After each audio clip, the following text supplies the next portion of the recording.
एक टाइम पर कोरोना का डर तो सभी को था। हालांकि आज की डेट में कोरोना का नाम सुनते ही अब वैसा डर नहीं रहा जैसा कुछ महीनों पहले था। कोरोना महामारी का कहर सिर्फ भारत और चीन में ही नहीं बल्कि दुनिया भर में देखने को मिला था। जहां अब दुनिया के सभी देशों ने इस महामारी के बाद खुद को संभाल लिया है, वहीं अभी भी चीन में कोरोना के मामले बढ़ते ही जा रहे हैं। एक तरफ तो चीन भारत के साथ सीमा विवाद को भड़काने की पूरी कोशिश में है, लेकिन दूसरी तरफ चीन के अंदर तहलका मचा हुआ है और इसकी वजह है कोरोना वायरस। वही कोरोना वायरस जिसका पहला मामला ही चीन के वुहान में दर्ज हुआ था और अब ये वायरस 3 वर्ष बीतने के बाद भी चीन का पीछा नहीं छोड़ रहा है। इस वायरस को लेकर चीन में पहले से कड़ी नीतियां लागू कर दी गई थी। चीन में कोरोना का एक भी केस मिलने पर पूरे इलाके को सील कर दिया जाता था और वहां कंप्लीट लॉकडाउन लगा दिया जाता था।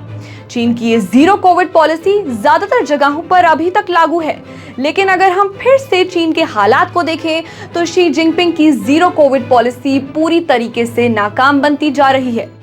चीन के लोगों ने पिछले दिनों अपनी आवाज उठाने का एक अलग तरीका ढूंढा था। चीन में ब्लैंक पेपर लेकर प्रदर्शन करने पहुंचे लोग तानाशाही खत्म कर चुनाव करवाने की मांग करने लगे थे। मजबूरी में जिनपिंग सरकार को लॉकडाउन में ढील देनी पड़ी।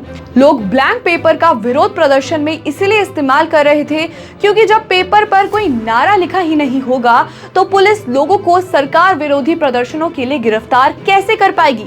लेकिन अब ढील के बाद भी चीन में हालात और बिगड़ चुके हैं। चीन में हालात तो कुछ ऐसे हैं कि वहां अस्पतालों की पार्किंग में गाड़ियों के ऊपर ड्रिप्स लगाई जा रही हैं। चीन में अस्पतालों में नए मरीजों को भर्ती करने के लिए जगह ही नहीं बची है। ये तस्वीरें चीन में कोरोना की नई लहर के बाद बेकाबू हो चुके हालात को बयां करने के लिए काफी है।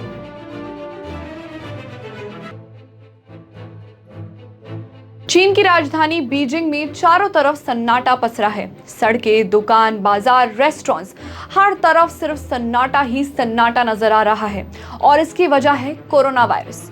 कोरोना के बिगड़े हालात वुहान और कुछ दूसरे हिस्सों में ही दिखाई दिए थे, लेकिन चीन की राजधानी बीजिंग में पहली बार हालात विस्फोटक हो चुके हैं। वहां नए मरीजों की संख्या तेजी से बढ़ रही है और बड़ी संख्या में लोग फ्लू की चपेट में आ रहे हैं। एक रिपोर्ट के अनुसार बीजिंग में कोरोना टेस्ट करवाने वालों की संख्या 16 गुना बढ़ चुकी है और आने वाले दिनों में ये संख्या और भी बढ़ सकती है। अस्पतालों के बाहर लोगों की कतारें नजर आ रही हैं। चीन के लोग कड़ाके की ठंड के बावजूद फुटपाथ पे खड़े होकर अपनी बारी का इंतजार कर रहे हैं। चीन में जरूरी दवाओं की भी किल्लत पैदा हो गई है।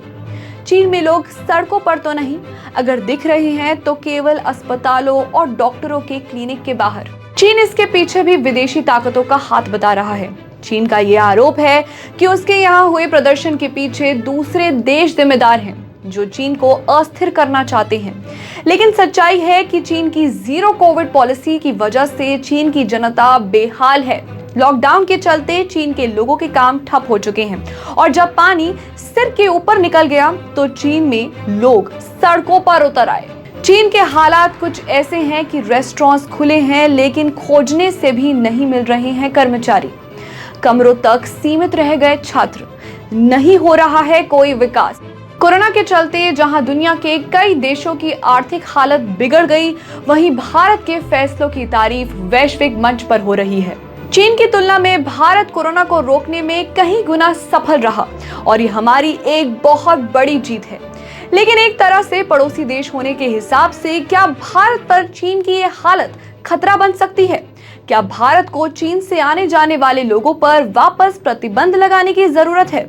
आपका इस विषय पर क्या कहना है? हमें कमेंट करके जरूर बताइए और बने रहिए जी न्यूज़ के साथ।